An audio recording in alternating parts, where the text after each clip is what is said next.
오늘 비비빅의 마지막 강의를 맡게 된 김보라입니다. 네, 제 책을 많이 봐주셔가지고 너무 감사하다는 말씀을 먼저 드리고 시작하겠습니다. 네, 저는 이 지금 팔리는 것들의 비밀이라는 책을 지난해 10월에 출간한 작가이면서 본업은 기자입니다. 네, 한국경제신문사에서 생활경제부 유통 쪽에서 일을 하고 있고요. 또 본업이 아닌데 제가 또 하고 있는 일은 여기 계신 교무님들처럼 대학교 1학년 학생들을 현장에서 만나면서 디자인과 건축 이런 것들에 대한 강의를 맡고 있습니다. 오늘 이렇게 전국에서 많은 분들, 많은 교무님들의 이 귀중한 강의에 저를 불러주셔서 너무너무 감사드립니다. 제가 사실 종교에 대해서는 그렇게 지식이 많거나 아는 것이 많지 않지만 제 책의 어떤 주제들이 지금 MZ세대들, 밀레니얼 세대, Z세대 아마 지금 교무님들께서 현장에서 매일 부딪히고 매일 함께 고민하는 그런 분들, 그들이 어떤 생각을 가지고 어떤 소비를 하고 도대체 무엇을 먹고 어떤 것들에 마음을 사로잡히는지 그것에 관해서 저 나름대로의 취재와 연구를 한 뒤에 쓴 책이었습니다. 그래서 아마 그런 맥락에서 여러분들에게 좀 새로운 인사이트를 함께 나눌 수 있을 것 같아서 저를 불러주신 거라고 믿고 있습니다. 네, 맞죠?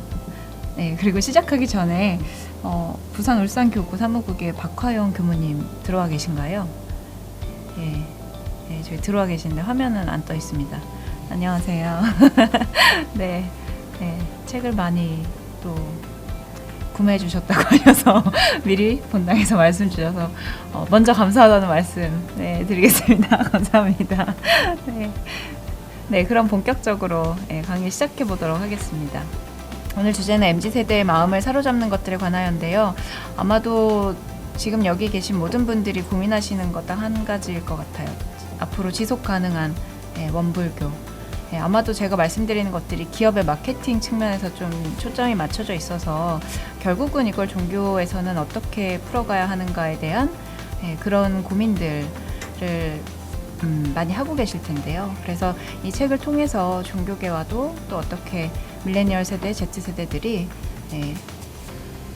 지금 중간에 잠시만요. 어떻게 그걸 접목할 수 있는지에 대해서 같이 고민해보는 시간으로 가졌으면 좋겠습니다. 말씀드린 대로 중간에 질의응답 시간이 있기 때문에 질문하실 내용들이 있으면 강의 중간에 메모해 두셨다가 50분 뒤에 차례로 해주시면 좋을 것 같습니다.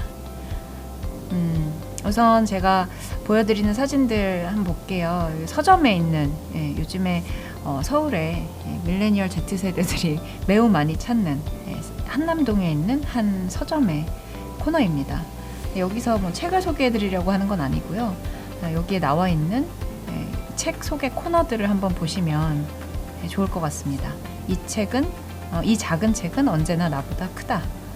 이렇게 설명하고 있죠. 보통의 서점들 가보시면 교무님들께서 그동안 보셨던 서점의 모습하고 좀 다를 거예요. 그동안에는 뭐 어학, 상식, 뭐 역사, 철학 이렇게 구분이 되어 있었다면 지금은 이런 식으로 큐레이션을 하고 있죠. 또 볼게요. 떠날 수 없다면 읽어라. 강렬하죠. 마치 광고 카피처럼 서점들의 이런 큐레이팅 방식도 이렇게 바뀌고 있습니다. 누군가의 인생 소설. 과거였다면 어땠을까요? 뭐 어떤 유명 인사가 꼽은 몇 대 소설, 뭐 베스트셀러 10, 뭐 이런 것들에 기성세대들이 좀 많이 반응을 했다면 지금은 많이 달라졌죠. 이렇게 누군가의 인생소설, 누군지 모르겠으나 누군가의 인생소설을 이런 것들의 눈길을 좀 끌려고 하는 그런 것들이 많습니다. 저는 이제 서점의 이야기로 좀 교무님들께서 좀 많이 와닿을 것 같아서 서점 이야기로 시작을 했는데 결국은 이거를 하나로 통칭할 수 있는 아마 오늘의 강의의 전체 맥락 중에 하나일 거예요. 제 책에는 사실 이 내용은 나오지 않았습니다만 책을 쓰고 나서 제가 이거구나 라고 강의를 위해서 따로 뽑아봤습니다. 감각자본의 시대라고 이름을 좀 붙여봤습니다. 어떤 뜻이냐면 이제는 어떤 효용가치, 당장 써먹을 수 있는 어떤 기술 이런 것들의 시대가 가고 의미의 시대가 왔다라는 뜻으로 감각자본의 시대라고 이름을 붙여봤습니다. 사실 좀 막연하죠. 감각자본이 도대체 뭐길래, 이 감각에 대해서 왜 이렇게 열광하는지에 대해서 뒷부분에서는 실제 사례들, 그리고 기업들은 어떻게 움직이고 있는지, 사실 기업들은 자본과 이익을 추구하지만 종교는 그렇지 않죠. 생각과 사고와 그리고 삶의 어떤 태도, 이런 것들을 아마 더 밀접하게 연관되어 있는데, 이런 기업들의 사례를 통해서도 실질적으로 종교가 어떻게 이들에게 다가가야 하는지에 대한 실마리를 좀 제공해 줄 수 있을 거라고 생각합니다. 과거에는 스페셜리스트들, 제너럴리스트들, 이런 거에 대한 관심들, 비교들이 많았어요. 그래서 정말 도움이 되는 배움들, 그런 것들에 대한 예를 들면 자격증을 딴다거나 어떤 기술을 연마한다거나 이런 것들이 굉장히 많았다면, 지금은 어찌 보면 의미를 갖는 배움에 사람들이 더 열광하고 있다는 생각이 듭니다. 이게 나의 삶에 어떤 의미를 갖느냐에 대해서는 이제 아무런 의심 없이 그 대가를 지불하고 나의 시간과 에너지를 충분히 쓸 의향이 있는 그런 세대들이 우리 앞에 와 있다고 생각합니다. 네, 먼저 제가 많은 사례들이 있는데 사례부터 말씀드리면 조금 당황스러워하실 분들도 계실 것 같아서요. 일단 조금 이론적인 그런 배경에 대해서 설명을 드리고 시작하겠습니다. 1차 산업혁명, 2차 산업혁명, 3차 산업혁명, 그리고 지금 4차 시대까지 이제 거쳐오면서 정말 이제 세상이 많이 달라졌다라고 얘기하죠. 근데 세상이 달라졌다라고 말하지 않았던 시대는 없었습니다. 지금은 어떤 시대인가요? 정말 많은 것들이 변하고 모든 게 좀 복잡해졌죠. 많은 기술들이 개발되면서 그랬습니다. 사물 인터넷, 3D 프린팅, 딥러닝, 빅데이터, AI, 정말 많은 기술들이 그냥 눈 감고 뜨면 막 쏟아져 나오죠. 이게 도대체 무엇인지도 모르게 막 변화하고 있는 시대입니다. 그래서 사람들이 뭐라고 해요? 팔리는 공식도 사라졌고, 어떤 것들이 중심을 잡고 있는지에 대한 그런 것들이 많이 사라졌다고 생각합니다. 자, 그게 무슨 뜻이냐면, 과거에는 그래서 무엇이 부족하다가 아니라 사실 아무것도 모르겠다라는 분들이 되게 많아졌어요. 과거에 우리는 어땠는지 좀 돌아보면, 여기 계신 교무님들 연령대와 성별도 굉장히 다양하시긴 하지만, 과거에는 어떤 소비를 한다거나 무엇을 찾아가야 할 때 뭔가가 부족해서 찾아가는 경우가 많았죠. 물건도 필요에 의해서 샀고, 종교를 찾는 이유도 나의 어떤 결핍을 채우기 위한 것들. 하지만 지금은 그렇지 않습니다. 부족한 것보다 오히려 해결책들, 문제보다는 해결책들이 훨씬 더 많아진 시대에 우리는 살고 있다고 생각합니다. 이제 개발되지 않은 기술들은 거의 없죠. 이제 과잉, 어찌 보면 해결책이 훨씬 더 많아져서 이것들 중에 어떤 거를 취사 선택해야 되는지에 대한 그런 고민들이 모두에게 훨씬 많고요. 나이가 어린 20, 20대들에게는 더한 그런 부족을 경험해보지 못한 세대입니다. 이미 태어났을 때부터 기술적으로 그리고 환경적으로 너무나 많은 풍요로운 시대에 유년기부터 지금 청년기, 청소년기까지를 보내고 있는 사람들이에요. 그래서 과거에는 우리가 최고예요, 우리가 최초예요, 우리가 최대예요, 이런 식의 이야기를 하는 게 먹혔습니다. 아까 말씀드렸듯이 서점에서도 유명 인사가 고른, 아니면 남들이 많이 봤던 그런 순위를 매기고 그것들을 마케팅을 하고 세일즈를 하면 사람들이 현혹되던 시기가 있었습니다. 하지만 지금은 그렇지가 않죠. 사람들은 그런 구매를 할 때도 정해진 채널이나 그런 누군가가 최고라고 구분지어 놓은 그런 순위에 별로 현혹되지 않아요. 다만 나에게 의미가 있는 것, 내 삶을 좀 달라지게 할 수 있는 것, 그런 것들에 훨씬 더 매력을 느끼고 있는 때라고 생각합니다. 오른쪽에는 제가 책에도 설명드렸던 내용이긴 한데, 이런 대기업들이 소비자들을 대하는 방식도 많이 달라졌다라는 걸 말씀드리고 싶어요. 그래서 과거에 LG전자 같은 회사들, 삼성전자 같은 그런 대기업들이 물건을, 제품을 출시했을 때 그 최종 출시된 제품들을 사람들에게 다가갈 때, 그때 어떻게 했나요? 거대한 백화점, 그런 매장에 전면에 내세우고 TV 광고에 우리께 성능이 이렇게 좋고 이거는 어떨 때 쓰면 정말 여러분들의 삶에 큰 도움이 될 겁니다 라고 이야기했던 거에 비해 지금은 괜히 망가집니다. 그리고 사람들이 있는 곳을 찾아가요. 뒤에 나중에 사례에서 조금 더 자세히 설명드리도록 하겠습니다. 제가 책에도 썼지만 사실 고양이와 개의 비유를 한 것, 이걸 보고 조금 기분 나빠하시는 기성세대들도 많이 계셨습니다. 네, 강아지에 비유해서 사람을. 네, 하지만 조금 더 이해하기 쉽게 그런 특성들을 좀 연구를 하다 보니까 이런 결론이 나왔어요. 그래서 지금은 사실 캣슈머의 시대라고 생각을 합니다. 캣슈머, 지금 MZ세대들은 사실 고양이의 습성을 자세히 들여다보시면 굉장히 이해하기 쉬우실 것 같아요. 집단보다 개체가 매우 중요하고요. 네, 외로운 거 굉장히 싫어하지만 그렇다고 막 얽매이고 싶어 하지 않습니다. 네, 강아지들은 반면에 개체보다는 어떤 집단 생활, 무리 생활 이런 것들을 또 좋아했고 외로운 거 못 참죠. 네, 외로운 거 못 참아서 항상 주인 곁에 있어야 하고 항상 어떤 무리 곁에 있어야 하고 그런 지루함을 못 참는 그런 세대였다면 지금 고양이 세대들은 굉장히 주도적이고요. 내 마음이 내키지 않으면 결코 하지 않습니다.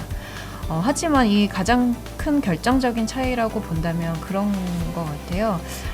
강아지나 이제 개를 반려동물, 반려견을 키워보신 분들 아마 느끼셨을 텐데 강아지들은 이제 데리고 나가서 한 30분 뛰고 공 던지기 하면 이제 지치죠. 네, 이제 그만한다고 막 실증 내고 와서 물 달라고 그러고 네, 또 다른 거 하자고 합니다. 하지만 고양이들은 어때요? 네, 하나 뭐 쥐어주면 재밌는 장난감 하나 있으면 거기 완전히 빠져듭니다. 네, 완전히 빠져들고 굉장히 오랫동안 사랑에 빠지죠. 네, 그래서 개들은 눈앞에 있는 밥그릇을 두고 막 싸우는데요. 고양이는 저 멀리서 이제 쓱 보고 있죠. 네, 그래서 저게 뭔지 유심히 관찰하고 내가 사랑할 수 있는 대상인지를 보고 조금은 도도하지만 좀 자유롭게 자신이 좋아하는 취향들을 더 적극적이고 능동적으로 찾아가는 그런 습성을 갖고 있습니다.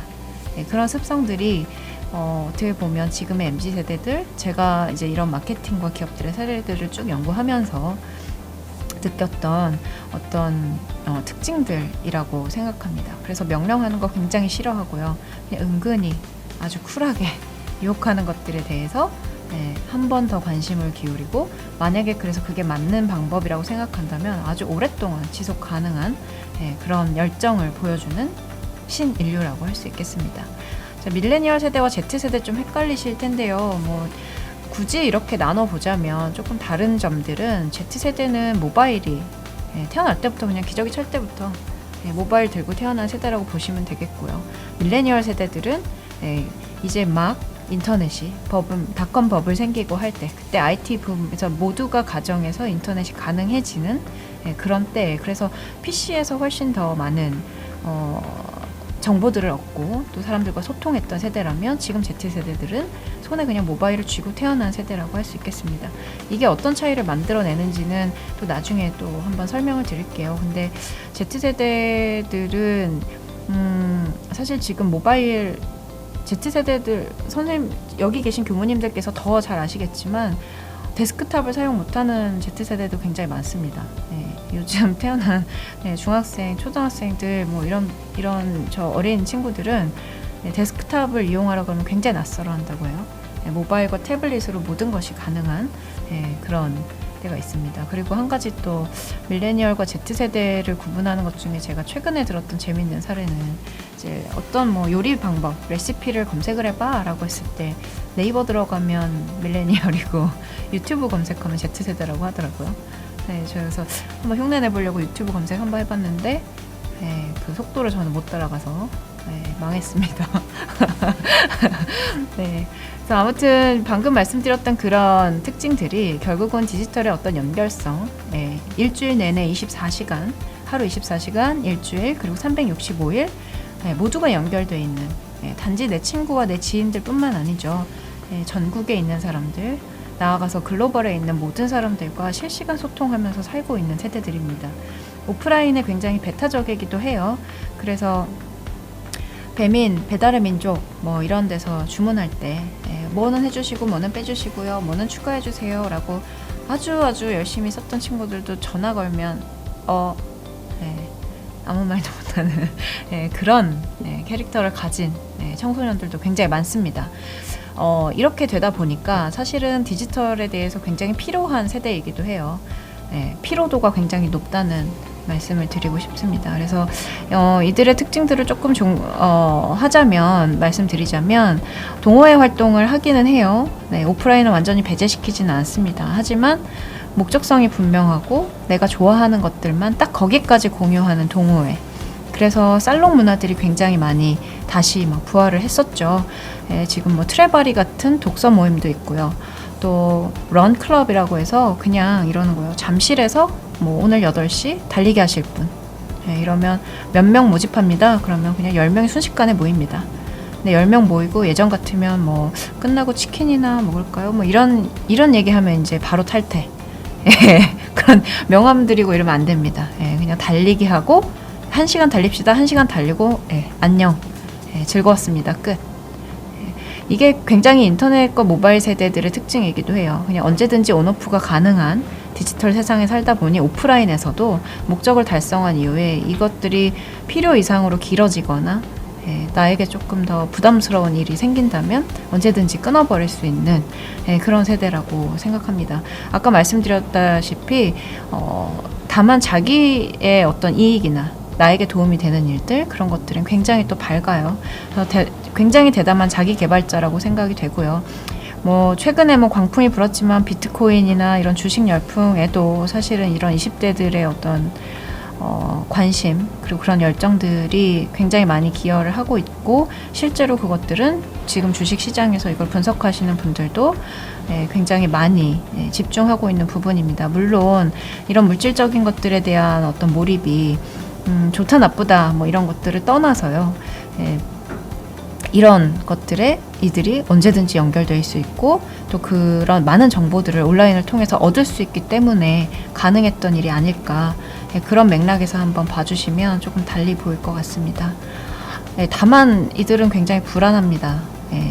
사실은 과거처럼 우리가 고도성장하고 조금 노력하면 굉장히 많이 계단식으로 물질적이든 정신적이든 좀 풍요로운 어떤 단계를 밟아갈 수 있다고 생각했다면 지금은 그런 룰이 다 깨져 있고, 뭐 하루 지나면 또 다른 기술, 하루 지나면 또 다른 세상, 이런 데 살고 있기 때문에 굉장히 미래에 대해서 무기력해요.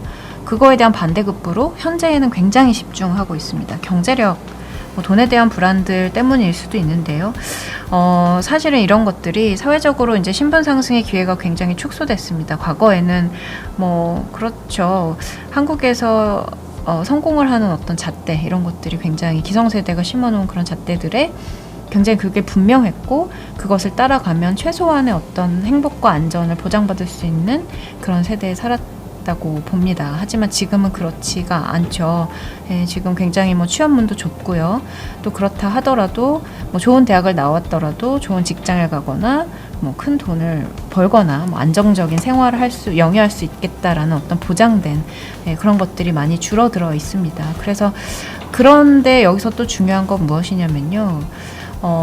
남들도 그런데 나도 그렇고 뭐 상관없어, 내 주변 사람들이 그러면 상관없어라고 하면 상관이 없는데 이 울타리 자체가 굉장히 넓어졌죠. 끊임없이 나와 상관없는, 나와 한 번도 인연을 맺지 않았던 사람들과도 나를 비교할 수밖에 없는 그런 환경에 살고 있습니다. SNS 같은 데 보시면 예전에는 뭐 유명인들이 어떻게 먹고 사는지에 대해서 크게 알 수 있는 방법이 없었던 것 같아요. 근데 지금은 갑자기 뭐 글로벌 축구 스타, 게이머, 뭐 인플루언서들, 이런 사람들이 굳이 알지 않아도 되는 그들의 사생활까지 모두 다 공개되어 있기 때문에 사람이 그렇죠. 안 보고 안 들으면 신경도 안 쓸 텐데 끊임없이 남과 비교하는 삶을 살고 있는 게 요즘 세대들입니다. 그리고 동시에 거기에 올라가는 나의 어떤 디지털 세상에서의 나의 이미지, 그런 평판들이 굉장히 구속을 받을 수밖에 없습니다. 그런 좋아요를 누르고 친구들로부터 인정을 받고 사람들로부터 좋다고 느껴지는 행위를 했을 때만 또 만족감을 느끼고, 그런 것들이 굉장히 많이 반복되고 있습니다.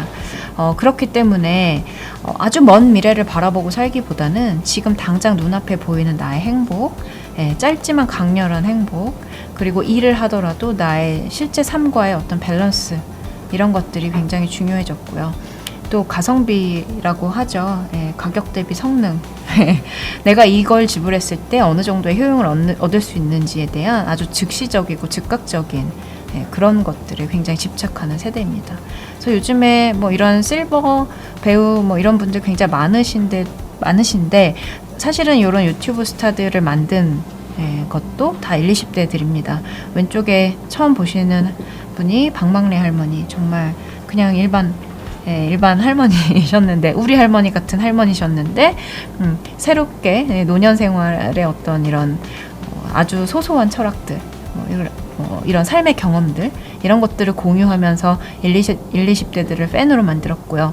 중앙에 보시는 분은 밀라논나라는 또 과거에 굉장히 유명했던 패션 디자이너셨는데, 이분이 지금은 또 이런 젊은이들의 멘토로 활약하고 있고, 또 최근에 오스카상을 받으신 윤여정 씨도 70이 넘어서 지금 이렇게 뭐 윤며들다 이런 신조어까지 나올 정도로 젊은이들에게 굉장히 많이 인기를 얻고 있습니다. 이분들이 하는 얘기는 사실 그렇게 거창하고 담대한 얘기들이 아닙니다.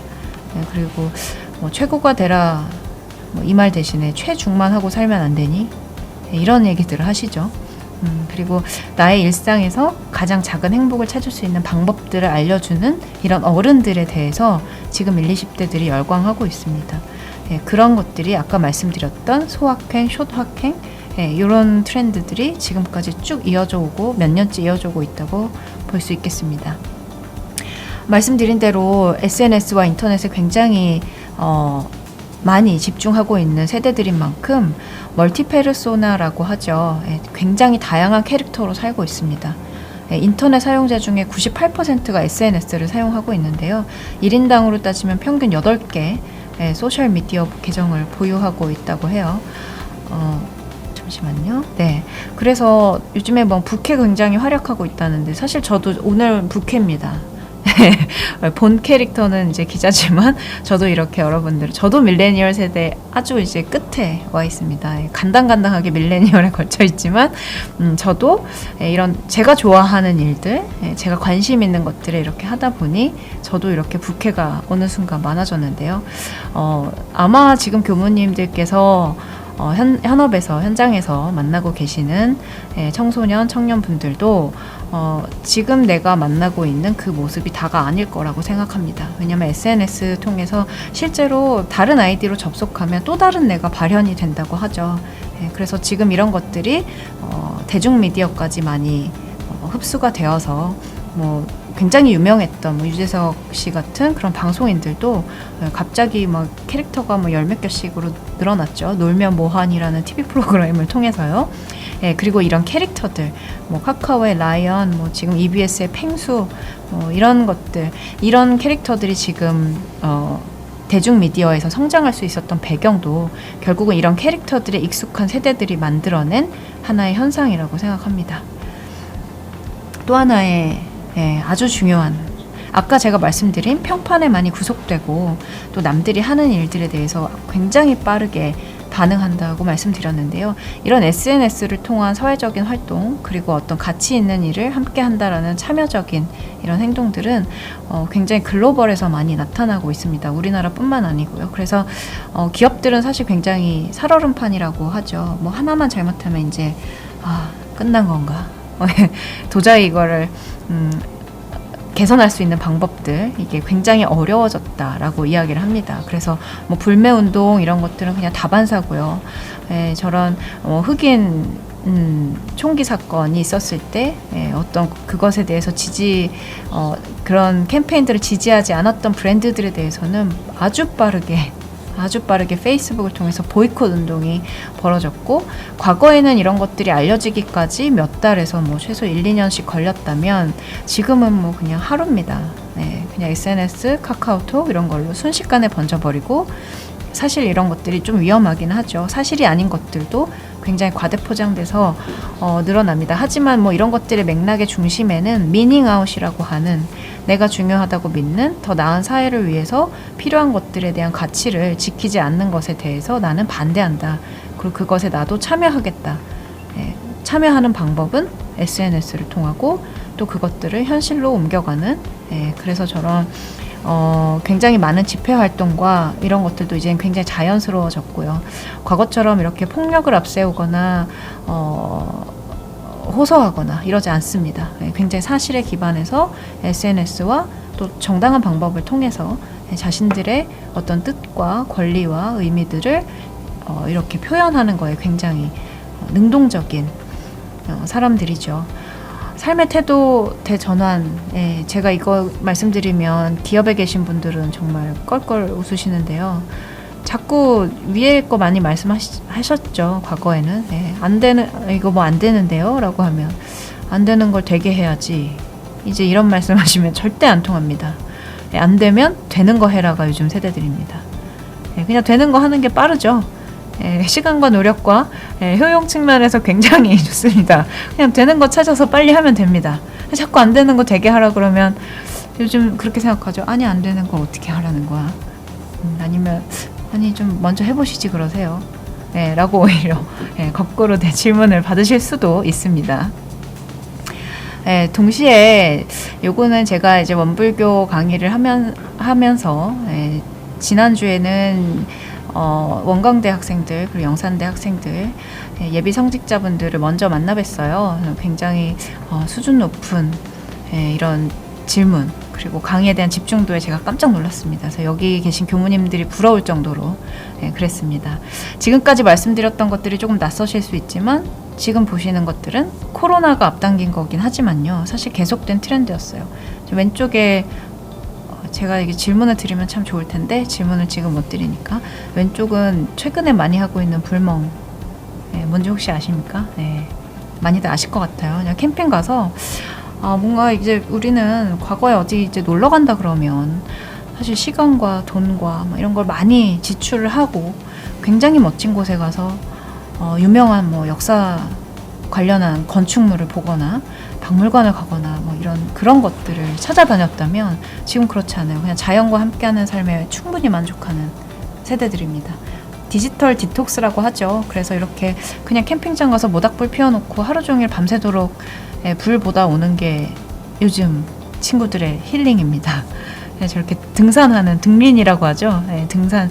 요즘에 뭐 서울에도 가까운 산에 가면 정말 젊은 친구들이 굉장히 많아져서 뭐 20대들이 와서 그냥 놀다 가고 또 20대들의 데이트 코스로도 굉장히 각광받는 곳이 이런 산, 자연. 그래서 오히려 지금은 이제 아저씨들이 갈 데가 없어졌다.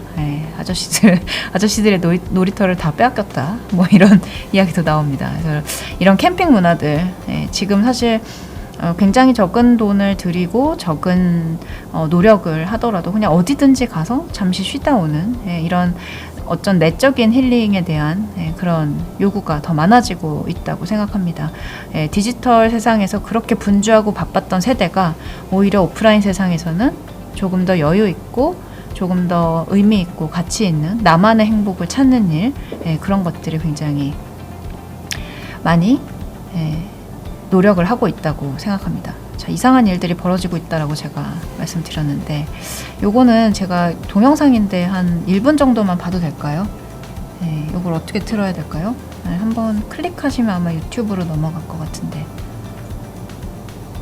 아주 유명한 30년이 넘은 라면이죠. 요 영상을 보여드린 이유는 사실 이렇게 40년 된 라면 회사의 라면을 지금 여기 나오는 이 노래가 너무 좋아서 제가 들려드리려고 했던 건데요. 중간에 짜파게티를 가지고 고등 래퍼라는 인기 이제 랩으로 배틀을 하는 프로그램입니다. 아마 아시는 분들도 계실 것 같아요. 그래서 요 인기 있었던 프로그램에서 짜파게티를 어떻게 조리하는 게 좋은지를 꾸덕하게 국물 없이 만드느냐 국물 있게 만드느냐를 가지고 대결을 벌이는 랩 배틀이에요. 사실 굉장히 저는 보고 충격받았습니다. 아니 뭐 라면 가지고 이 난리 이럴 일인가? 근데 이게 굉장히 대표적인 요즘 세대들의 어떤 놀이 문화가 됐습니다. 별것 우리가 보기엔 별것도 아닌 것 같은데 짜파게티 가지고 지금 배틀을 할 정도의 그건가? 그렇습니다. 재미가 있고 의미가 있다면 그게 무엇이든 수단과 방법을 가리지 않고 온라인을 통해서 놀잇감을 찾는 것 그것이 요즘 세대들을 보여주는 대표적인 사례라고 생각이 됩니다. 예, 이제 다음 장으로 넘어간 거죠. 네. 여기서 보시면 제가 이제 사례들을 조금씩 간략하게 쓱 보여드릴게요. 예, 어떤 것들이 요즘 세대들에게 먹히는 마케팅이었는지 한번 같이 보겠습니다. 지금 제가 보고 있는 게 지금 뜨고 있는 거 맞죠? 네. 보시면 이건 스타벅스라는 국내 1위 커피 브랜드가 매년 내놓는 다이어리인데요. 보시면 그냥 일반 다이어리 같은데 저 오른쪽에 보시면 명품 브랜드 아르마니라는 회사가 청바지를 만들고 남은 천 있죠. 그걸로 이제 커버를 만들었습니다. 친환경, 우리는 재활용하는 회사입니다. 아, 네, 친절하게 이렇게 유튜브 링크도 보내드렸으니까 지금 보시지 마시고 꼭 강의 끝나고 열어주시면 감사하겠습니다. 그래서 이런 마케팅들을 하고 있고요. 자, 이거는 굉장히 잘 알려진 스포츠 브랜드인데요. 여기서 만드는 이 제품들 그냥 보면 얼핏 일반 운동화, 일반 가방 같지만 이것도 폐플라스틱과 재활용 소재를 활용해서 만든 제품들을 지난해 신제품으로 내놓은 사례입니다. 자, 요거는 어떤가요? 네, 한 생수 브랜드가 생수 시장이 굉장히 경쟁이 치열합니다. 여러 브랜드가 싸우고 있는데 갑자기 라벨을 다 떼버리고 이렇게 각인만 한 이런 페트병을 내놨는데 실제로 이 브랜드의 시장 점유율이 요걸 내놓고 나서 연말까지 한 3, 4위에 머물던 회사인데 2위로 뛰어 올랐어요. 사실 이런 것들은 이제 생수 라벨 문제가 환경적인 이슈에 부닥치다 보니까 아주 선제적으로 먼저 대응을 과감하게 한 건데 여기 계시는 임원분들은 걱정이 너무 많았다고 합니다. 이거 보여야 사지 이거 보여주지 않는 걸 누가 사겠니? 라고 해서 막았다고 하셨는데 그 밑에 있는 이런 MZ세대들 밀레니얼 직원들이 아, 이거 굳이 필요합니까? 이거 또 떼서 버리는 것도 귀찮고 우리가 가야 할 길은 이겁니다 라고 주장해서 이렇게 됐다고 해요. 자, 요것도 파마 첵스라는 어떤 켈로그라는 회사의 시리얼 회사의 대표 제품인데 지난해 올 초에 이게 완전히 빅히트 상품이었습니다. 이게 책에도 나오는 내용이긴 합니다만 짧게 말씀드리면 10년 전에 인터넷 세상에서 유행하던 첵스 나라의 원래는 초코맛이 원래 맛이에요. 근데 파맛으로 대통령 선거를 하겠다라는 이상한 그냥 네티즌들의 놀이였습니다. 근데 여기 10년 지나서 여전히 부정선거였다. 우리는 파를 지지했는데 초코가 대왕이 되다니 이러면서 10년 뒤인 지난해에 막 또 온라인에서 다시 바이럴이 됐어요. 그래서 결국은 켈로그가 요거를 제품으로 내놓고 이런 일이 벌어졌죠. 없어서 못 팔았습니다. 그래서 여기 온라인에 이 파마 첵스를 설렁탕에 넣어서 먹었던 후기가 막 올라오고요. 또 이렇게 실제 대형마트에 가보면 파 매대 옆에 파마 첵스를 묶음 판매를 해가지고 또 화제를 모으기도 하고 이런 재미있는 사례들이 등장했습니다. 이거 저희 어머니 절대 안 사시겠지만 요거를 사러 마트에 가는 사람들을 위해서 마트가 이런 기획을 한 거죠. 사실 무알코올 음료 시장 술을 많이 먹는다고 많이 마시는 요즘 세대들의 문제가 있다라고 하시는 분들께 제가 꼭 보여드리는데 그들이 마시는 건 술이 아닙니다. 0.0 알코올 제로인 이런 무알코올 시장이 우리나라에선 절대 안 될 거야 라고 했는데 갑자기 막 늘어나기 시작합니다. 이건 20대들이 마시기 시작해서 그렇습니다. 칼로리도 빼고 알코올도 뺀 이런 무알코올 시장도 크고 있고요. 또 동시에 이거는 굉장히 제가 원불교에서 이런 주류 얘기를 말씀을 드리는 게 조금 조심스럽긴 합니다만 몇십 년 전부터 있었던 거의 100년 된 소주 브랜드가 갑자기 막 팔리기 시작했어요. 20대들 사이에서. 이 두꺼비 하나, 캐릭터 하나 잘 만들어서 과거에 있던 그 진로의 마스코트였던 두꺼비를 이렇게 캐릭터 상품화 했더니 갑자기 너무나 잘 팔리고 있습니다. 경쟁사를 압도할 만큼. 맛은 변하지 않았는데요. 이런 가방 있으면 여기 교무님들 혹시 매실 의향 있으신 분 계실까요? 아마도 이거 돈 주고 매라고 해도 아마 안 살 거야 라고 하시는 분들 계실 텐데 사주시면 맵니다 라고 구해드려야 될까요? 이런 제품들을 내놓으면 사실 한정판 그리고 이런 재미있는 좀 엉뚱한 제품들을 내놓았을 때 서로 가지려고 안달이 나죠. 이것도 그냥 맥주를 파는 게 아니고 맥주 위에 너의 얼굴을 새겨줄게 라고 해서 판매를 하는 어떤 한 마케팅 방식 중에 하나고요. 요거는 이제 술 깨는 숙취 해소제를 만드는 삼양사라는 회사가 만드는 제품인데 이들이 내놓은 게 그냥 먹는 게 아니고요. 마스크팩을 얼굴에 붙이는 마스크팩을 내놨어요. 이거 어떤 의미인가요? 네, 이제 술에 취하면 위만 말고 피부도 관리하세요. 뭐 이런 이미지였어요. 예, 술 마시면 피부 상하죠. 예, 상하니까 네, 이렇게 관리하라고 이런 제품들도 나오고 있습니다. 빙그레라는 회사는 매년 과자 회사인데 자꾸 서체를 내놓습니다. 예, 한글날을 기념하여. 그리고 무료로 배포합니다. 왜 그럴까요? 예. 우리는 한글을 사랑하는 기업입니다 라는 것을 단지 그냥 캠페인으로 하는 게 아니라 여러분들이 일상에서 쓰세요. 우리가 드릴게요. 우리는 이런 걸 연구하고 여러분들께 베푸는 기업입니다 라는 것들을 아주 많이 주지시키고 있는 오랫동안 해온 기업입니다. 자, 이 햄버거 지금 청소년들 굉장히 좋아하는 아이템인데 여기 보시는 이 세 가지는 다 고기가 없는 햄버거입니다. 대체육 그리고 식물성 단백질로 만든 그런 제품들이 최근 들어서 굉장히 많이 나오고 있고 신제품으로 앞으로 이 시장이 굉장히 많이 커질 거라고 생각해요. 물론 종교적인 의미나 어떤 사상적인 의미도 있겠지만 요건 말씀드리자면 요 대체육 시장이 커지고 있는 이유는 환경의 문제, 기후변화의 위기 이런 것들에 내가 실제 생활에서 참여해보겠다. 내가 이걸 개선시키는데 나도 일조하겠다라는 우리 MZ세대들의 어떤 생각에서 시작된 겁니다. 자, 이렇게 꽃게랑 갑자기 가운 만들어서 한정판 내놓으면 또 이것도 웃돈 주고 사고 웃돈 주고 팔립니다. 이해 안 가시죠? 미원 잘 아시죠? 마법의 가루. 마법의 가루 미원이 이런 거 만들어서 옷을 만들고 모자 만들고 신발 만들고 그렇습니다. 기업들이 이럽니다. 참 이상하죠. 놀랄 일입니다. 이상한 일이 벌어지고 있습니다. 자, 이런 것들을 쭉 보시면서 아마 친숙하신 분들도 계셨을 거고 정말 낯설다고 생각하시는 분들이 더 많으셨을 거라고 저는 생각해요. 결국 이런 캐슈머들, MZ세대들을 유혹하는 10가지 장난감들이 있습니다. 자, 제가 말씀드린 대로 디지털 피로도가 굉장히 높은 세대입니다. 이들은 반면에 압도적인 경험을 할 수 있는 오프라인, 거기서 카리스마가 있는 브랜드, 있는 기업, 있는 사람들 이런 것엔 굉장히 반대로 열광합니다. 자, 디지털에서 모든 게 가능해요. 쇼핑도 마찬가지고 정보를 얻는 것도 마찬가지입니다. 근데 공간에 갔을 때 정말 와우 할 수 있는 그런 공간이 주어진다면 그 한 번의 단 한 번의 경험을 가지고 계속 활용할 수 있고 인상적일 수 있고 팬이 될 수 있는 그런 세대들입니다. 자, 이곳은 뭐 작년에 코로나 와중에 올 2월이죠. 코로나 와중에 문을 연 한 대형 백화점인데요.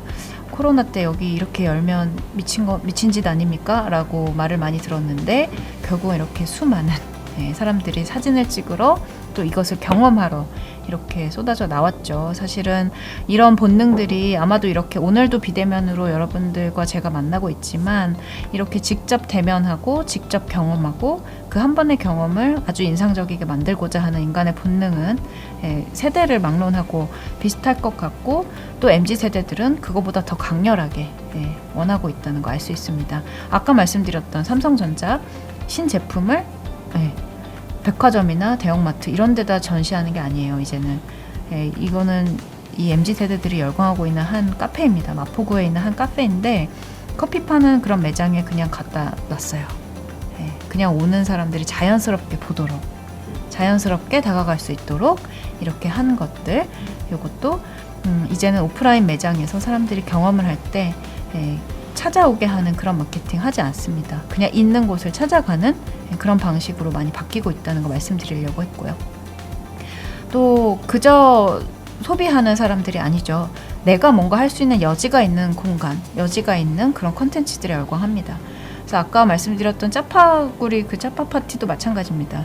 결국은 내가 뭘 할 수 있는지에 대해서 우리가 할 수 있는 방식들을 자꾸 던져주고 그 문을 열어놓는 제품과 기업과 또 그런 생각들에 훨씬 더 많이 열광하고 있고요. 자, 이런 피로감을 탈피하기 위해서 뭐 이런 을지로 같은 곳도 요즘에 갈 수가 없습니다. 과거에 이제 굉장히 이제 구도심 사람들이 없어서 이제 팔이 날리던 곳들도 갑자기 MZ세대들이 가서 여기 정말 레트로하다.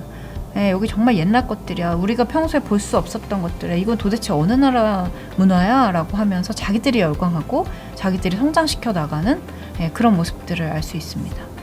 자, 여러분 인스타그램업을 하다는 말씀, 요즘에 뭐 먹기 전에 사진 안 찍고 뭐 막 건드리면 화내잖아요. 화냅니다, 다들. 일단 사진 찍고 먹는 거예요. 그래서 그런 것들의 변화가 가장 이제 많이 드러나는 게 이제 레스토랑이나 카페 가보시면 제가 사례로 맨날 드는데, 관찰력이 좋으신 분들은 아마 빨리 캐치하셨을 것 같아요. 요즘에 카페 가면 테이블이 다 작고 낮아요. 불편하게. 예. 의자랑 거의 비슷한 높이의 테이블들 많이 보셨을 거예요. 그거 왜 그런지 혹시 생각해 보셨을까요? 위에서 사진 공중샷 찍어야 되거든요. 음식 사진 예쁘게 나와야 되는데 지금 테이블 이만하고 여백 많으면 안 예쁩니다. 그래서 이 모든 것들을 이제 인스타그램에 올리고 사진 찍어서 내가 간직할 수 있게 쉽게 아주 예쁜 것들에 열광하는 그런 세대들이죠. 그리고 세상에서 가장 똑똑한 소비자들 세대이기도 합니다. 댓글과 후기를 이렇게 가름 맡아서 뭐가 진짜인지 뭐가 가짜인지 이런 것들을 구분할 수 있는 그런 능력이 굉장히 탁월하죠. 여러분 저 이니스프리라는 화장품 매장에 가보셨는지 모르겠는데, 거기 가면 색깔이 2가지인 장바구니가 있습니다. 빨간색을 들면 나한테 말 시키지 마세요. 파란색을 들고 다니면 와서 좀 조언을 해주세요, 직원들에게. 그런 의미를 담고 있다고 하죠. 네, 아까도 말씀드렸던 미닝아웃, 이게 실제로 이렇게 발현이 되고 있습니다. 과거에 이런 빅 브랜드들의 모델은 항상 글로벌 빅 브랜드들의 모델은 굉장히 근육질의 백인 남성, 백인 여성, 이렇게 아주 애슬레틱한 사람들이 많이 등장했죠. 그건 어때요? 현실에 없는 캐릭터예요. 제 주변에서 본 적이 없습니다. 모델은 모델일 뿐. 이제 그런 거 안 먹힙니다. 나에게 내가 주변에서 볼 수 있는 것들, 좀 더 친근하게 다가가는 브랜드들에 더 열광을 하고, 이런 다양성을 존중해주는 그런 문화들에 지금 소비자들은 열광하고 있다고 생각합니다. 뭐 이것은 라이브 커머스, 요것도 뒤에 사례가 나오는데 오늘 시간이 조금 부족하긴 합니다만, 실시간으로 이렇게 소통하는 거, 이런 거에 굉장히 익숙한 세대들이고요. 또 짧을수록 좋아합니다. 너무 긴 시간 날 할애하는 거 그렇게 많지 않아요. 인터넷 모바일에서는 볼 수 있는 시간이 가장 집중할 수 있는, 인간이 영상에 가장 집중하는 집중도가 높은 게 29초라고 해요. 그래서 29초, 뭐 짧게는 10초까지도 이렇게 단축해서 빠른 시간 안에 많은 정보를 줄 수 있는 이런 것들, 아이 캐칭할 수 있는 것들에 열광하는 세대입니다. 그리고 뭐 많은 돈을 들여서 이렇게 소유하고 이런 것들에서 좀 자유로운 세대들이죠. 그래서 공유하고 구독하는 것들에 굉장히 익숙한 세대입니다. 뭐 음악, 영화 뭐 이런 것들은 너무 당연하고요. 뭐 이제는 양말, 과자, 뭐 이런 것들, 생활용품까지도 다 알아서 골라서 보내주세요 라고 하는 걸 좋아해요. 자, 왜 그러냐면 너무 많은 것들이 있고 그것을 고르는 것들도 사실 필요하고요. 또 온라인에서 그거를 좋은 것들을 고르는 것에 대해서 어려움을 느끼죠. 다들 어려움을 느끼실 거예요. 그런 측면에서 그렇고요. 공유는 당연히 자전거, 모바일 쪽에서 굉장히 많죠. 많은 것들을 공유하고 필요할 때 쓰고 그거에 맞는 가격을 지불한다면 얼마든지 나는 소유하지 않고 공유하면서 사용하겠다라는 그런 합리적인 생각들을 갖고 있습니다. 그래서 이렇게 골라주는 편집숍들, 패션 업계에서는 뭐 워낙에 큰 회사로 성장을 했고요. 자, 이런 기업들의 사례를 제가 조금 더 한 5분 정도 더 주시면, 35분까지, 알겠습니다. 시간을 더 주셨어요. 감사합니다. 이렇게 많은 기업들이 있습니다. 아마도 스타트업들이 지금 세대들에 가장 밀접하게 좀 가까이 가고 있어서 이런 사례들을 좀 꼽아봤고요. 또 기존의 아주 올드한 역사가 깊은 명품 회사들도 최근에 MZ세대들과 어떻게 소통하고 있는지를 간단하게 보여드리도록 하겠습니다. 당근마켓은 굉장히 화제를 많이 모으고 있는, 여기선 뜨는데요. 중고거래라는 것들은 사실 내가 쓰다가 필요 없어진 것들을 남에게 조금 더 싼 가격에 주겠다라고 하는 중고거래 자체는 굉장히 오래된 물물교환식의 그런 거래 관행이었는데, 온라인 세상으로 가면서 사실 문제가 많아졌죠. 제가 지난주에 학생들 대상으로 강의할 때도 중고거래하면 뭐가 떠오르세요? 라고 하면 거의 이구동성으로 사기요 라고 얘기를 하시더라고요. 근데 그런 의심을 제거하기 위해서 당신 근처의 마켓 해서 당근 마켓이라는 것이 생겼어요. 그래서 여기는 지역 간에 있는 사람들이 서로 연결할 수 있는 지점들을 만들고 그 안에서 물건들을 서로 사고 팔 수 있게 만들어 놓은 상당히 안전한, 내 근거리에 있는 사람들이기 때문에 믿고 거래할 수 있다 라는 그런 솔루션을 제공한 회사입니다. 그래서 이곳은 사실은 중고거래로 시작했지만 이제 앞으로는 이런 데이터들을 활용해서 이 지역에서는 이런 것들이 많이 거래되더라. 그렇다면 여기는 뭐 30, 40대 예를 들어 유모차가 많이 거래되는 그런 지역이다라고 하면 30, 40대 아이를 키우는 부모들이 그들에게 필요한 커뮤니티 서비스, 그런 소통의 서비스 이런 것들까지 확장할 수 있는 그런 방식들을 지금 많이 고안하고 있는 그런 플랫폼으로 진화하고 있는 곳입니다. 자, 뱅크샐러드라는 자산관리 앱도 굉장히 빠르게 성장했는데 20대들, 10대는 아니겠군요. 20대들을 겨냥한 겁니다. 자, 여기는 뭐냐면 굉장히 간단합니다. 신경 써도 내 돈 관리. 무슨 말이냐면 자산관리라는 거 자체가 기존에는 그랬죠. 뭐 수십억 대의 자산을 가지고 있어야만이 은행 가서 그 일반 창구를 대신해서 VIP 룸에 들어가서 상담을 받고 굉장히 높은 분들이 해야 되는 게 자산 관리라고 생각했는데 아니죠. 이들은 내가 갖고 있는 자전거, 오토바이, 중고차 시세까지도 내 자산으로 쳐줍니다. 그래서 이렇게 이 MZ세대들의 소비 습관을 완전하게 분석을 해주고 그 서비스를 통해서 이제 열광하게 만든 사례예요. 저도 이걸 한번 써봤는데 예를 들면 택시비 지출이 너무 많았어요. 신용카드로 다 하면서. 그러면 갑자기 월말에 이런 문자가 옵니다. 아, 이렇게 택시 타실 거면 그냥 티코를 한 대 사세요. 뭐 이런 식으로 문자가 와요. 네, 굉장히 이제 한방 맞습니다. 뱅크샐러드를 써보시면 광고는 아니지만 이런 식으로 20대들의 어떤 생활 소비 습관 이런 것들을 내가 신경 안 써도 다 관리해주는 그런 자산관리, 신개념 자산관리로 타겟팅을 했고요. 또 비슷한 사례로 보맵이라는 것도 있습니다. 보험하면 또 떠오르시는 것들 있으실 텐데 굉장히 복잡한 약관, 이거 들고 나서도 내가 뭘 들었는지 까먹는 어떤 신기한 그런 것들이 사실 기존의 보험이었죠. 그래서 그냥 지인을 통해서 가입을 하거나 뭐 이런 경로들이 굉장히 많았는데 보맵은 어느 정도냐면요. 여자친구 집에 가는데 걱정돼요. 근데 데려다 줄 수 없어요. 그러면 그냥 1,000원짜리 귀가 안심 보험 이런 걸 듭니다. 오늘 여자친구가 집에 갈 때까지만 보험을 들어주는 거예요.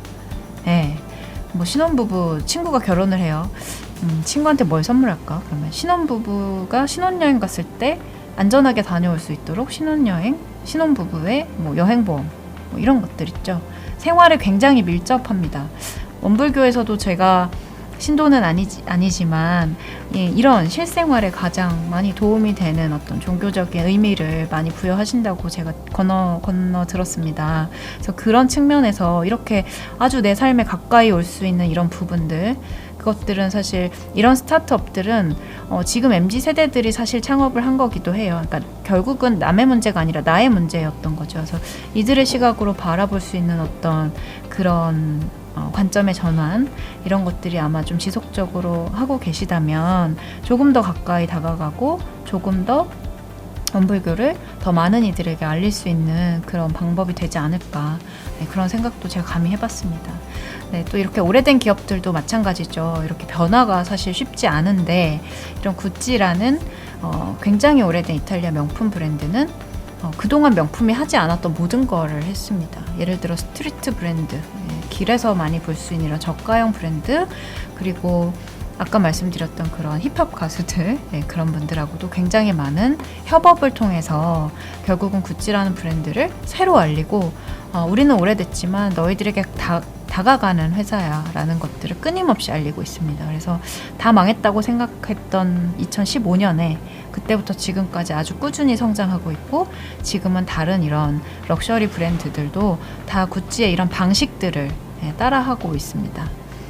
자, 이런 곰표라는 오래된 대한제분 회사도 갑자기 뭐 밀가루 핸드크림을 만들고요. 또 이런 팝콘을 만들고 절대 안 입을 것 같은 이 하얀색 패딩이 막 길에 다니는 거 혹시 보셨을까요? 네, 이런 재미있는 일들을 합니다. 우리를 알리기 위해서. 류갑질 교무님께서 자꾸 사주시면 입는다고 하셔가지고 제가 혹시라도 운 좋게 구하게 되면 꼭 한번 네, 전달드리고 싶습니다. 네, 네 이렇게 합니다. 근데 이걸 보시면서요. 하나 느끼셔야 될 거는 적당히 새롭지만 적당히 익숙해야 된다는 거예요. 지금 이렇게 콜라보들이 굉장히 협업하는 게 넘쳐나고 있는데 이런 것들은 사실 곰표는 밀가루 회사잖아요. 대한제분이라는 아주 오래된 회사의 밀가루 브랜드인데 이들이 내놓는 제품들을 보면 굉장히 일관성 있습니다. 다 달라 보이지만 다 하얘요. 네. 종이를 노트를 만들고 얼굴에 바르는 화장품을 만들고 네, 다 하얗게 만드는 것들이죠. 네, 하얀 것들. 이 본인들이 밀가루 회사라는 어떤 정체성을 그대로 지키면서 다만 다가갈 수 있는 방식들을 많이 고민했다는 걸 알 수 있죠. 네, 이렇게 또 이 회사도 굉장히 재밌는 회사인데요. 과거에 간단하게 말씀드리면 저도 깊이 알지 못했던 회사입니다만 미국의 한 화장품 회사예요. 이곳은 어떻게 했냐면 기존에는 제품을 만들고 정말 뭐 기능 좋고 성능 좋은 화장품을 만든 이후에 써보세요. 이건 이래서 좋고 저래서 좋아요 라고 말을 했다면 이들은 자기 블로그 커뮤니티에 있는 소비자들하고 슬랙이라고 하는 업무 공유 플랫폼을 공유합니다. 네, 그래서 이들은 필요한 제품들을 먼저 의견을 받고요. 그 제품들을 거꾸로 생산해주는 그런 방식을 쓰고 있습니다.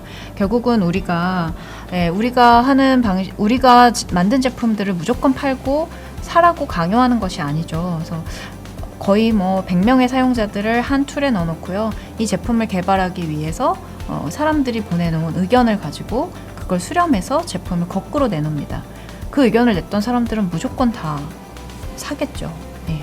그런 방식으로 가고 있습니다. 자, 이렇게 우리나라에도 이런 브랜드가 있죠. 아주 생활에 밀접한 것들을 개발하는 블랭크 TV라는 블랭크 커퍼레이션이라는 또 스타트업이 하나 있습니다. 뭐 말 그대로 비어 있다라는 뜻인데요. 비어 있다는 거 결국 뭐든지 만들 수 있다는 뜻이기도 하죠. 그래서 여러분들 아마 SNS를 쓰시는 분들은 당연히 보셨을 텐데 블랭크라는 회사는 몰라도 아마 뭐 마약 베개, 뭐 무슨 비누, SNS에 광고 굉장히 많이 나오는 제품들이 있습니다. 그것들은 다 지금 사람들이 필요한 것들을 PB 방식으로 만들어서 각각의 브랜드 20여 개의 브랜드로 SNS를 통해서만 광고를 하고 판매하는 컨텐츠 커머스 기업입니다. 접근 방식이 굉장히 새롭죠. 아주 비어있는 상태의 것들을 사실은 무엇이든 채울 수 있고 사람들이 원하는 지금 필요한 것들을 우리가 만들어주겠다. 소비자들의 위탁 생산을 해주는 어떤 기업으로 성장을 했습니다. 자, 이렇게 다이어트 회사인데요. 다노라는 회사도요. 온라인 앱을 통해서 또 SNS를 통해서 유튜브를 통해서 활동하고 있는 회사인데 다이어트, 살 빼는 다이어트는 그동안 그냥 살을 빼세요. 이거 드시면 살 빠져요. 요게 그동안 수십 년간 이어져온 캐치프레이즈였다면 자, 이들은 뭐라고 하냐면 네, 다노는 여러분들의 그냥 생활 습관, 습관을 바꿔드립니다. 습관을 고치세요라고 습관 성형을 이야기합니다. 아주 건강하고 아주 지속 가능한 다이어트. 무리해서 살 빼라고 얘기하지 않아요. 그냥 나와 함께 하루에 5분, 나와 함께 이런 걸 먹어봅시다. 뭐 이런 식의 아주 편안한 친근한 접근을 합니다. 실제로 이런 경험을 해봤던 사람이 대표이신데 이런 분들이 결국은 20대들의 마음을 사로잡은 거죠. 유명 모델들이 나와서 이렇게 됐다라고 하는 거 이제 더 이상 비현실적인 거 믿지 않습니다. 네, 이건 나중에 또 설명드리고 싶었던 부분인데 러블리 마켓, 요건 아마 제가 원불교에서 적용 가능한 어떤 플랫폼이 있다면 접근 가능한 적용할 수 있는 방식이 있다면 어떤 게 가장 좋을까요? 라는 사전 질의를 미리 받았었는데 거기에 러블리 마켓이라는 곳이 굉장히 좀 인사이트가 있을 것 같습니다. 왜냐하면 이것은 그냥 보시면 이렇게 패션 마켓처럼 보이는데요. 앱으로 시작했습니다. CEO가 여러 명의 이제 임원들과 매일 3시간 이상 카카오 단톡방으로 러블리 마켓 회원들하고 계속 채팅을 해요. 제가 한번 들어가 봤습니다. 질문이 뭘까요? 패션 회사라 그러면 당연히 여기다 뭐 입으면 예뻐요? 뭐 이런 질문, 머리를 어떻게 할까요? 뭐 이런 질문일 줄 알았습니다. 제가 머리를 띵 맞았어요. 여기 들어가서 보시면 정말 놀랍니다. 앞에 앉아있는 친구랑 싸웠어요. 네, 어떻게 하면 좋을까요? 뭐 이런 얘기가 오고 가고, 거기에 막 또 사는 게 다 그래요. 뭐 이런 대화들이 막 오고 갑니다. 지금 뭐 선생님한테 이런 이야기를 들었는데 말을 못하고 너무 고민스러워요. 이런 고민들을 들어주는 고민 상담소예요. 이런 고민 상담소가 어느 날 동대문 어디에서 몇 시에 마켓을 엽니다 하면 애들이 막 갑니다. 그래서 이 러블리 마켓은 10대들의 거의 성지가 되어서 전국 어디를, 지금은 코로나 때문에 안 하지만 전국 어디에서 마켓을 열어도 정말 뭐 몇만 명이 모여서 거의 무슨 유명 연예인 와서 콘서트 하는 것처럼 사람들이 모이고요. 심지어 이제 10대들은 이런 뭐 신용카드나 이런 것들이 없으니까 전용 페이가 생겼습니다. 그래서 부모님들은 다 알고 계세요. 러마페이라고, 러블리 마켓 페이. 그래서 전자결제까지 가능한 이런 시스템까지 만든, 고민 상담소로 시작해서 이렇게 큰 마켓으로 성장한 이런 회사가 있습니다. 또 새벽 배송으로 유명했던 마켓컬리라는 회사 역시도 아무도 어떤 식품 회사도 알려주지 않았던 이런 정보들을 주면서 사람들을 팬으로 만들었죠. 네, 마무리를 해야 될 시간이 됐습니다. 벌써. 제가 너무 말을 오래 했나 봐요. 시간 가는 줄 모르고 계속 혼자 이렇게 심취해 있었습니다. MZ세대와 그럼 어떻게 소통해야 되느냐 10가지 제언을 좀 드리고 마무리를 하도록 하겠습니다. 자, 힘 빼고 진정성 있게, 그리고 지속 가능하게. 굉장히 어려운 말을 한 번에 다 담아드려서 죄송합니다. 자, 왜 그러냐면요. 완벽한 거 애초에 없다고 생각하는 세대입니다. 너무 다양한 계층, 너무 다양한 층이 너무 다양한 정보들을 갖고 있기 때문에 솔직한 게 가장 좋다고 생각해요. 그래서 굳이 무리하게 과장하거나 또 과시하거나 숨길 필요 없고, 잘하는 거 잘한다고, 또 부족한 건 이런 건 부족하다고 있는 그대로 말하는 것들을 훨씬 더 솔직하고 멋지다고 생각하는 세대들입니다. 자, 두 번째로는 원불교에서도 아마 고민을 많이 하고 계시는 걸로 알고 있는데, 어떤 협업, 타인의 굉장히 개방된 타인의 어떤 것들과 함께 할 수 있다면 원불교의 어떤 이런 정말 소중한 가치와 의미와 이런 종교적인 철학들을 훨씬 더 효과적으로 알릴 수 있는 방식이 되지 않을까라는 생각을 들게 합니다. 네, 또 스토리텔러, 이제 그냥 단순한 캐치프레이즈 말고요. TMI라고 하죠. Too much information.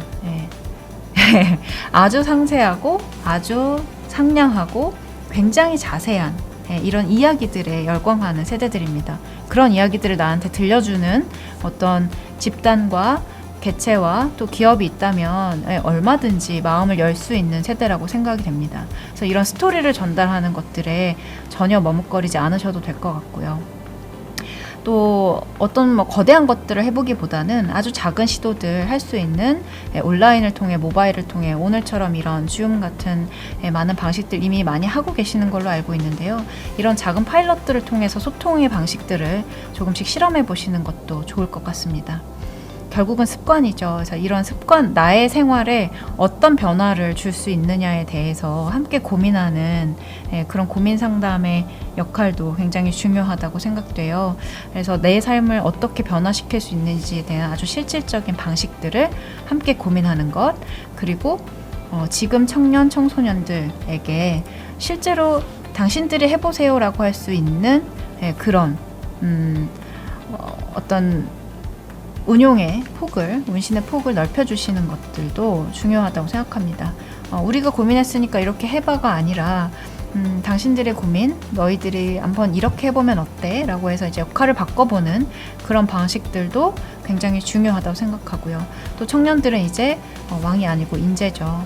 이들을 모두 숙제를 주고 고민을 주며 끝까지 달려들어서 끝까지 해내는, 내가 좋아하는 것들을 끝까지 할 수 있는 세대들입니다. 그래서 그런 방식들을 한번 고민해 보시는 것, 그리고 빨라야 되죠. 아까도 말씀드렸지만 굉장히 빠른 피드백, 빠른 또 이런 접근들, 시도들, 이런 것들에 대해서 굉장히 지체하지 마시고 당장 오늘 내일 해보시는 것, 그런 방식들도 중요할 것 같습니다. 데이터 수집도 당연히 이제 많이 하고 계실 거라고 생각이 듭니다. 그래서 결국은 이런 데이터들, 사람들의 피드백을 모아서 하는 것들, 이런 것들이 중요한 하나의 또 방식, 큰 전략이 될 것 같고요. 뭐 이건 제가 감히 뭐 지금 종교에 계신 분들에게 드린 말씀 아닙니다만 상식을 지키는 건 결국은 이런 상식들을 지키는 회사의 입장에서는 그렇고요. 종교적으로도 마찬가지라고 생각합니다. 나의 일상에서 나의 어떤 기본적인 이런 삶의 방식들을 존중해주는 그런 종교, 그런 생각들에 열광할 수 있다고 생각되고요.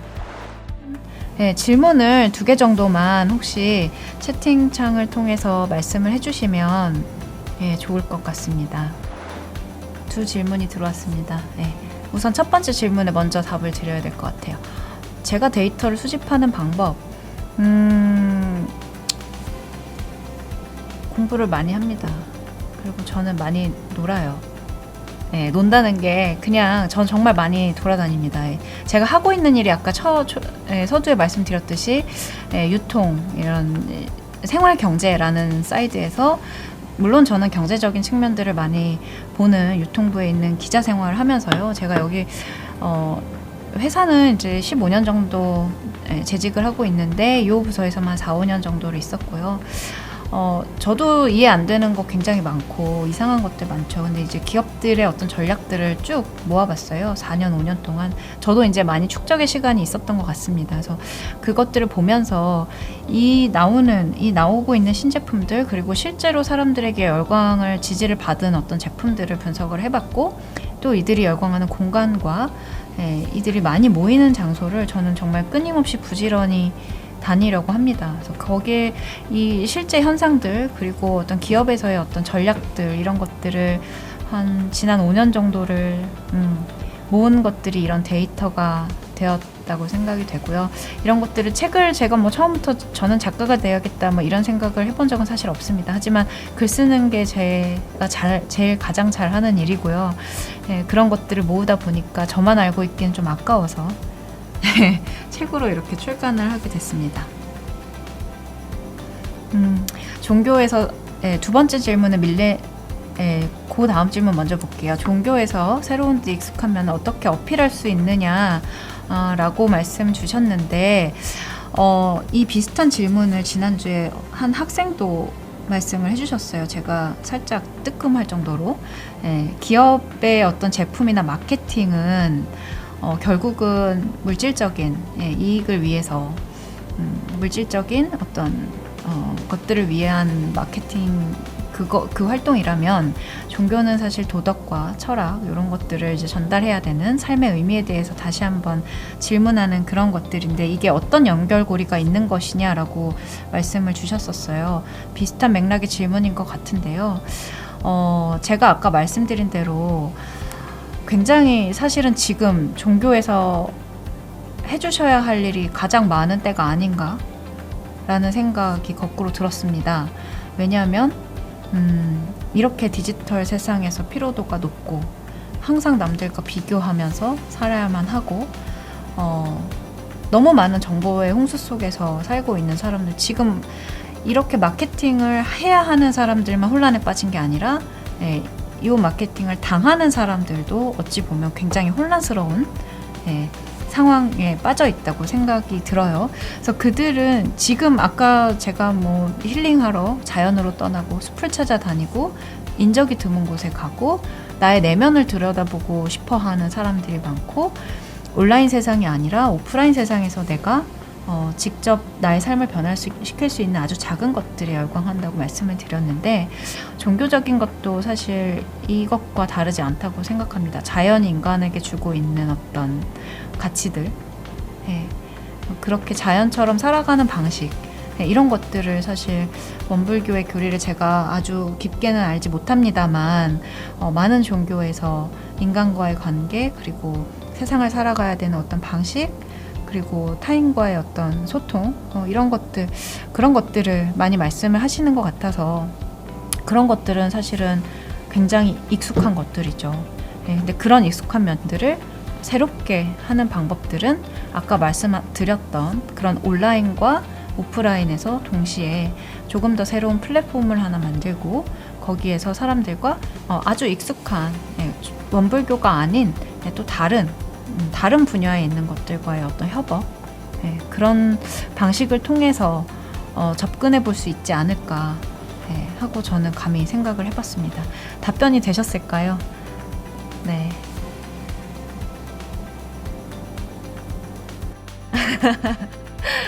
고민하지 말고 교당에 한번 가봐. 네, 그것도 좋은 방법일 것 같습니다. 이렇게 솔직하게 말씀해 주시는 것도 하나의 방법일 수 있겠네요. 네. 제가 감사합니다. 이렇게 좋은 시간 많이 저한테 할애해 주셔서 저 너무 영광스럽게 지금 이렇게 전국에서 다 한 자리에 모여서 비록 비대면이지만 실제로 뵌 것처럼 이렇게 저는 가깝게 느꼈습니다. 네. 여러분들 모두 건강하시길 바라고 또 밀레니얼 세대, Z세대들 함께 더 많은 소통, 더 즐거운 소통 하시면서 앞으로 원불교의 지속 가능한 더 무궁한 발전 그리고 더 많은 분들에게 전해지기를 저도 함께 바라겠습니다. 오늘 너무 감사드립니다. 강의 이제 마치겠습니다. 고맙습니다.